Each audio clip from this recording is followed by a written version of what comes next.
hablar de crecimiento exponencial, ¿verdad? Y vaya que sabe de este tema nuestro siguiente speaker. También sabe de innovar, también sabe de ser disruptivo en una industria, de obligar a moverse a los otros actores que estaban en ese espacio.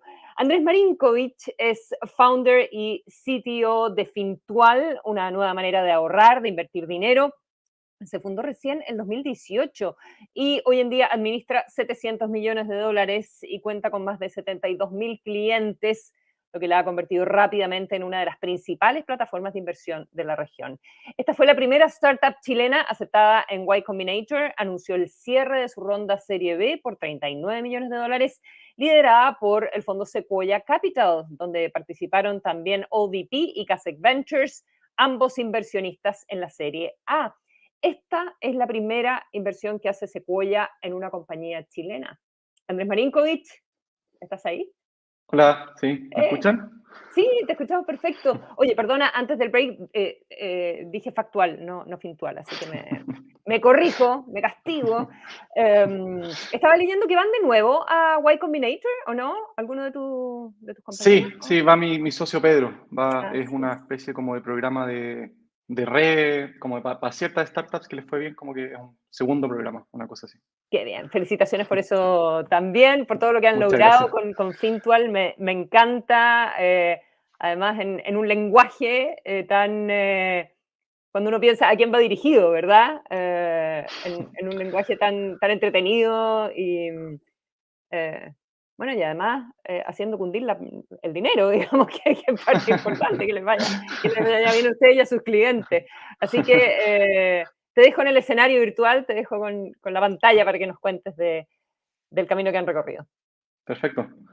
Mi presentación se llama El trabajo del futuro y les voy a contar un poco a qué me refiero con esto durante la charla, pero básicamente me refiero a la ingeniería de software. Ese para mí es el trabajo del futuro y ya van a ver a qué me refiero con eso. Eh,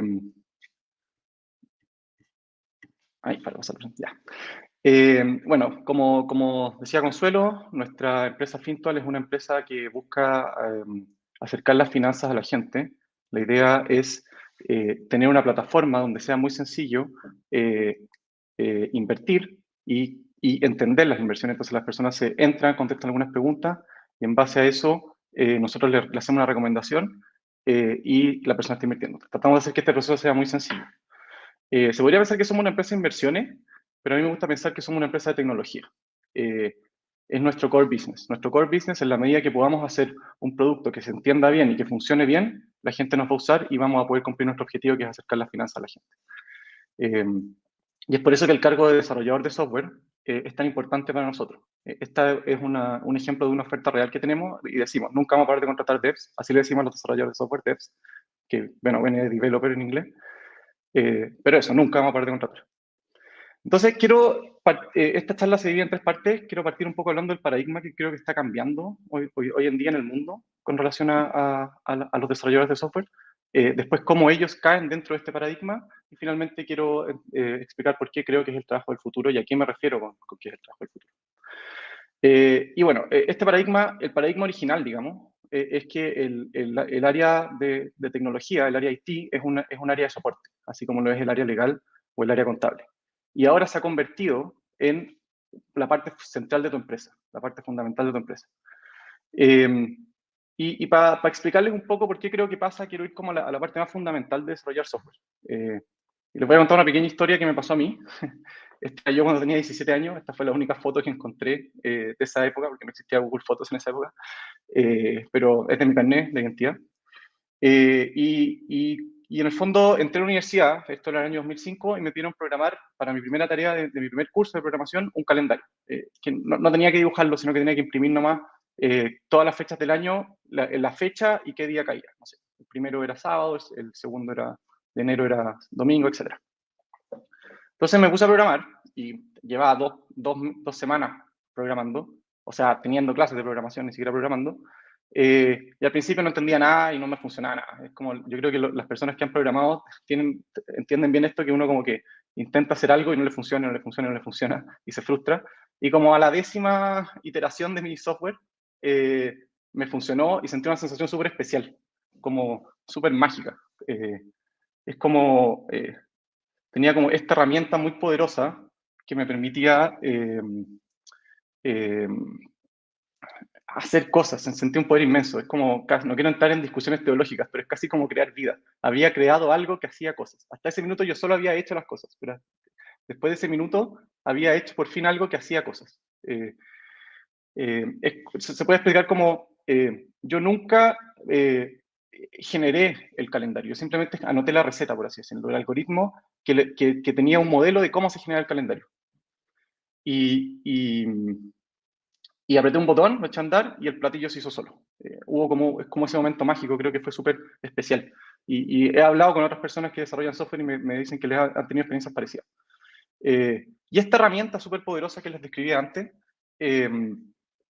yo creo que es algo que sirve en cualquier rubro, en cualquier empresa. Y es cualquier quehacer humano se puede potenciar con esta herramienta. Y la razón de por qué creo que en el software esto se da particularmente bien es porque creo que el software tiene muchas facilidades para crecer exponencial. En general, cuando pensamos en crecimiento exponencial, pensamos en esta curva, que es como una curva que crece cada vez más rápido, o qué tan rápido crece es proporcional a qué tanto tengo de ese valor. Pero a mí me gusta analizar más la ecuación diferencial, que es esta, que es básicamente cuánto crece mi valor, que puede ser cualquier cosa. Por ejemplo, pensemos, para terminar de un ejemplo, en una población de conejos, cuánto crece una población de conejos es proporcional a cuántos conejos hay. Y ese ejemplo es un buen ejemplo porque eso es lo que pasa con los conejos. Mientras más conejos tengo, más nacen y por lo tanto más crecen. Y cualquier cosa que cumpla con esta ecuación va a crecer exponencialmente. Entonces yo les quiero explicar por qué el software cumple con esta ecuación en varios aspectos. El primer aspecto es en el trabajo que uno realiza. La gracia que tiene es que uno construye una máquina, el trabajo que uno hace es para construir la máquina y una vez que está hecho, esa máquina es la que puede hacer el trabajo. Y uno se puede sentar a, ya sea mejorar la máquina o hacer nuevas máquinas que hagan más trabajo. Y a un ejemplo concreto, este gráfico muestra la línea azul son los usuarios de Fintual y la línea roja son los cambios en el código que le hemos hecho a Fintual. Y como pueden ver, bueno, quiero hacer un zoom a los primeros años de Fintual para que vean que no siempre fue tan así. O sea, en algún minuto había que hacer un esfuerzo adicional y ese impacto no se veía. Pero cuando pasó el tiempo, la línea azul superó a la línea roja, o sea, los usuarios, el impacto superó al costo del software que estábamos haciendo y ahí ya nunca más, de ahí se escapó para siempre. Entonces, el trabajo empieza a tener un sentido exponencial en el sentido de que yo puedo hacer trabajo y el impacto de ese trabajo va siendo exponencial. Hago un trabajo acotado y el impacto va siendo exponencial. También pasa esto con la funcionalidad. Yo puedo hacer un módulo de software y después ocuparlo desde otros lados sin tener que volver a reescribir ese módulo original. Y lo puedo usar desde varios lados. Y a su vez esos nuevos módulos los puedo volver a usar desde otro lado. Entonces empieza a generar como una especie de árbol exponencial de funcionalidades. Y en Fintual es así. O sea, nosotros en Fintual está construido sobre un framework web que es Rails, que es lo que nos permite hacer páginas web. Rails está construido sobre un lenguaje de programación que es Ruby.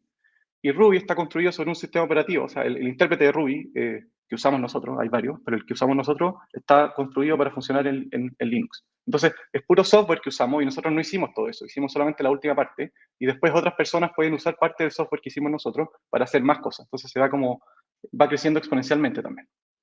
También tu proceso puede crecer exponencialmente. Uno puede hacer software que te ayude a hacer software. Los IDE funcionan como herramientas para hacer mejor software. Entonces, tu software ahora te ayuda a hacer mejor software. Y también está el insight. O sea, el software, uno puede también hacer dentro de su software, poner elementos que te ayuden a entender cómo funciona tu software, cómo se está usando, en qué está fallando. Y con eso uno puede, ese es un feedback que sirve para retroalimentar el software y para entender en qué mejorar mi software y así uno puede ir creciendo exponencialmente. Y todas estas cosas van creciendo, bueno, acá tenía un GIF que no sé si lo están viendo, creo que no, pero estas cosas van creciendo exponencialmente y van creándose un ecosistema enorme de cosas que se conectan entre sí y que crecen y crecen y crecen. Es como medio imparable. Y yo creo que en la medida que este poder al principio estaba muy alejado de los ejecutivos de la empresa, pero cuando llegó hasta esas personas y se dieron cuenta de su poder, infectó todo. Es como el agente Smith cuando empieza a infectar a otros agentes y de repente toda la Matrix está llena de gente de Smith. Yo creo que eso es lo que pasó en la empresa. De repente el área TI ya no era un área aparte, sino que era toda la empresa. El software ahora es tu negocio, ahora es tu producto, es tu fuerza de venta, esto es cómo se organiza tu empresa internamente, es todo eso. Y ya no es un área aparte, sino que es tu core business.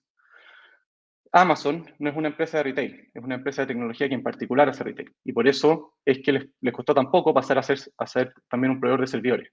Facebook no es una empresa de redes sociales, es una empresa de tecnología que en particular se dedica a hacer redes sociales y ahora hace muchas otras cosas. Corner Shop no es una empresa de delivery, es una empresa de tecnología que en particular hace delivery. Y Uber, que compró a Corner Shop, es una empresa, no es una empresa de taxis, sino que es una empresa de tecnología que en particular se dedica a hacer taxis. Y las empresas que se dieron cuenta de esto y que fueron capaces de hacer bien tecnología, terminaron siendo las más exitosas y la que la rompieron en su región. Y ganándole a su competencia, como el caso bueno, de Mercado Libre o Corner Shop, lo que garantizó su éxito fue su capacidad de hacer bien tecnología. Corner Shop, 2 de los 3 fundadores eran ingenieros de software, por ejemplo. Y de hecho, yo creo que esto es algo que da una gran ventaja. O sea, acá tenemos una foto de los 6 hombres más ricos del mundo. 3 partieron como ingenieros de software. Está la ventaja que les daba este insight en sus negocios que ellos fundaron, que terminaron convirtiéndose en la empresa, en 3 de las 6 empresas más exitosas del mundo. Es como una especie de revolución industrial moderna, pero ahora dada por el software. Y en esta revolución industrial es bueno cuestionarse, bueno, ¿dónde está la importancia de los devs en este nuevo paradigma? Yo creo que en general las revoluciones industriales hacen que el trabajo sea más que proporcional al número de trabajadores, pero esto es primera vez que pasa en el trabajo intelectual, antes era en el trabajo físico. Entonces ahora yo puedo hacer que mi trabajo intelectual se potencie y sea mucho más que proporcional a los trabajadores que tengo. Es lo que les decía antes, es una máquina que dejo andando y que puede hacer el trabajo por mí. Y eso permite que mi impacto sea mucho más que proporcional al trabajo que yo le pongo. Por darles un ejemplo concreto, nosotros en nuestra área de operaciones de Chile tenemos a 10 personas, de los cuales 6 son desarrolladores de software y 4 son industriales, son ingenieros industriales. Y ellos, al mismo tiempo que procesan las operaciones manuales, las automatizan. Y principalmente, más que nada, automatizan y de repente ciertas cosas que no logran automatizar las procesan manuales. La pega que hacen, el trabajo que hacen hoy en día se tendría que hacer con 30 personas en forma manual. Y como está automatizado, bueno, eso lo podemos hacer con 10 personas que además no están haciendo eso full time, sino que están además automatizando más cosas. Entonces eso significa que le podemos pagar el triple a estos ingenieros y aún estaríamos en break-even. Y esta es la razón de por qué, no sé, según este gráfico, por ejemplo, en el 2022, la única carrera STEM en cuyo gap entre la oferta y la demanda va creciendo es el desarrollador de software. Y también es la razón de por qué ciertas empresas están dispuestas a pagarle tanto a los desarrolladores de software. Como este caso en que Apple le tuvo que dar un bono de $180.000 a algunos de sus ingenieros para que no se fueran a Meta. Es porque el valor que dan es tan grande que prefieren pagar eso a perderlos. Y también es la razón de por qué hay que entender que para poder tener una startup exitosa necesitamos tener un buen equipo técnico. Es fundamental. Y por eso es que yo soy un poco escéptico, sobre todo en una startup de etapa temprana, a externalizar este servicio, externalizar la contratación de ingenieros y externalizar el desarrollo de software. Si es que el software son tus procesos, es tu organización y al final es tu cultura, no es algo que puedes externalizar. Es algo que tiene que ser muy parte muy parte de lo que tú haces. Yo siempre he pensado que las startups funcionan como una intersección entre la tecnología y un negocio tradicional. Eso es lo que hizo Uber, por ejemplo. Los taxis ya existían, pero metieron una tecnología nueva que permitió pedirlos de una forma nueva. Y uno tiene que ser el mejor en esa parte de la tecnología, porque en el fondo, esa intersección es lo que tú controlas, es tu ventaja competitiva. Por dar un ejemplo particular, nosotros en Fintual tenemos que luchar contra gigantes de las finanzas. No podemos pretender que les vamos a ganar a personas con más capital que nosotros si es que no hacemos bien la parte de tecnología. Esa es nuestra única forma de ganarles. Y si es que tenemos que hacerla mejor que la Software Factory promedio, que el Headhunter promedio, porque estas empresas financieras los pueden contratar a ellos para competir a nosotros. Entonces nosotros tenemos que ser mejor que eso. Y ese es el desafío. ¿Cómo se logra esto? Bueno, nosotros creemos que tiene que ver mucho con acercar la parte de finanzas a la tecnología. Por eso es la importancia de que, sobre todo al principio, tu equipo de founders entienda muy bien de ambos temas y pueda hacer las dos cosas. Y siempre hemos tratado en la empresa de tener estas dos áreas bien juntas, y todas las áreas bien juntas, de tal forma de que haya un ciclo de feedback mucho más chiquitito que las otras empresas que nos compitan, es naturalmente más largo si es que están externalizando su servicio. Y también tiene que ver con tener muy buen talento en el área de desarrollo de software. Y yo creo que esto tiene que ser parte de tu cultura, no es algo que puedas improvisar en último minuto o a los 5 años de que tu empresa ya exista. Es algo que tienes que partir desde el día 1.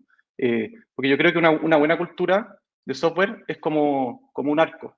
Si es que uno le saca una pieza, se cae toda la cultura. Entonces, tienes que tener una cultura con los mejores ingenieros, que te hagan un ambiente para desarrollar software que sea muy bueno y que ese ambiente te sirva para hacer features mejor que la competencia, etc. Y es algo que se va realimentando. Nosotros con los fundadores de Corner Shop y de Notco, perdón, hicimos una clase en la Universidad de Chile, que después subimos las clases a esta página, la clase.cl, y ahí hablo un poco más de este tema, que no puedo andar mucho por tiempo, pero si quieren, ahí está el último video es mi presentación sobre este tema. Y bueno, ¿a qué me refiero cuando hablo del trabajo del futuro? Uno podría pensarse ahora, bueno, si es que son tan importantes los devs en las empresas, ¿significa que en el futuro solo van a ser devs? Yo creo que no, pero sí creo que el porcentaje de desarrolladores en las empresas va a ir creciendo, por un tiempo al menos. Y también creo que en el futuro todos los profesionales van a tener que programar, el 100%. Y suena un poco loco esto quizá, pero sería igual de loco haberle dicho a mi abuelo en 1950 que en el futuro todos los profesionales van a tener que ocupar computadores, incluso los gerentes de las empresas, cuando en esa época los computadores eran estas máquinas gigantes que están en salas de la universidad. O haberle dicho a alguien en el año 1200 que en el futuro todos los profesionales y todos los trabajadores, en verdad, iban a tener que saber leer y escribir y matemáticas, cuando en esa época esas cosas estaban reservadas para ciertas personas nomás, también en las universidades. Y los trabajadores era trabajo manual nomás. Entonces, tengo esta idea de que en el fondo va a ser como el nuevo alfabetismo del futuro, o sea, el programa. Y eso significa que deberíamos empezar a enseñarle a nuestros niños a programar para poder preparar las próximas generaciones para esta tarea. Y no pretendo tener una opinión de cómo se logra eso, no soy experto en educación, pero sí les puedo contar una historia del primer programa que hizo mi hijo. Este es mi hijo David, que acá tenía 5 años, que fue cuando hice el programa, hoy día tiene 6. Y es un poco engañadora esta foto porque en verdad el programa no fue en un computador, sino que fue en un juego de mesa que se llama Robot Turtles, que yo le había regalado. Y en este programa uno tiene ciertas cartas, el niño, que es el programador, de alguna forma es el que pone las cartas, y yo muevo la tortuga, yo soy como el programa, entre comillas, el robot, que muevo la tortuga dependiendo de la carta que él ponga. Entonces el objetivo del juego es mover esta tarjetita de tortuga desde su posición inicial hasta esta otra posición donde está esta tarjeta. Y él cuando tenía 4 años le regalé el juego y al principio, para hacerlo más fácil, yo movía la tortuga inmediatamente después de que él ponía una carta. Entonces estaba la tortuga en una posición, él ponía una carta y se movía la tortuga. Pero en algún minuto le dije, creo que ya es hora de que hagas tu primer programa y para eso tienes que poner todas las cartas de una y una vez que estén todas listas, dime ok y yo ahí voy a mover la tortuga de una. Y bueno, lo hizo. Este sería el programa que resuelve como el caso más fácil de la posición donde está la tortuga acá. Y lo puso y bueno, se puso bien nervioso, se demoró un rato en calcularla. Y cuando ya estuvo me dijo, ya, pruébalo. Y yo moví la tortuga y funcionó la primera. A diferencia de mi primer programa, que me demoré harto en que funcionara, el de él funcionó la primera. Entonces él lo llamó a hacer un cálculo, pero para mí eso es programar. Ese fue su primer programa. Y lo más chistoso de todo es que hasta ese minuto yo nunca le había podido explicar a él lo que yo hacía. Su mamá es ingeniero civil estructural, entonces es más fácil, es como la mamá construye edificios. Pero el papá era como, no sé, yo hago estas apps que están en los celulares y como que no, era chico, no entendía mucho. Pero ahora le puedo decir, mira, yo trabajo en una empresa donde básicamente hay unas tortugas que necesitamos que se muevan y que le da valor a la gente que se muevan de la forma correcta. Y bueno, tengo un equipo de hartas personas poniendo tarjetas y de repente se equivocan y hay que ver cuál es la tarjeta que está equivocada y ese es mi trabajo, básicamente. Entonces tenemos un lenguaje común para las siguientes generaciones que podemos empezar a incorporar y podemos empezar a hacer que seamos competitivos en este tema en el futuro. Y en conclusión, creo que si queremos tener buenas startups en la región, tenemos que tener buenas devs, buenas desarrolladoras de software.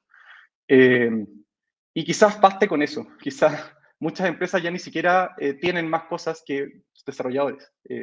quizás baste para tener una empresa solo hacer un buen software. Y esta es una foto de mi abuelo que murió en el 2019, que lo mencioné antes en un ejemplo, y él se dedicó durante la última parte de su vida a hacer un negocio minero, y gracias a eso fue que yo pude estudiar ingeniería de software y hacer mi propio negocio ahora en tecnología. Entonces creo que eso es lo que queríamos hacer como región, pasar de esta economía extractiva a una economía de software, donde nuestro mayor recurso ya no sean recursos naturales, sino que sea el talento. Muchas gracias. Ay, me emocionaste. Y contar bien la historia, por Dios que es importante. Te felicito, Andrés, 1.000.000 de gracias. Gracias. El rey de las tortugas. Un abrazo para tu hijo y todo el éxito para el equipo de Fintual. Muchas gracias. Chao, que estén bien. Chao, que estén bien.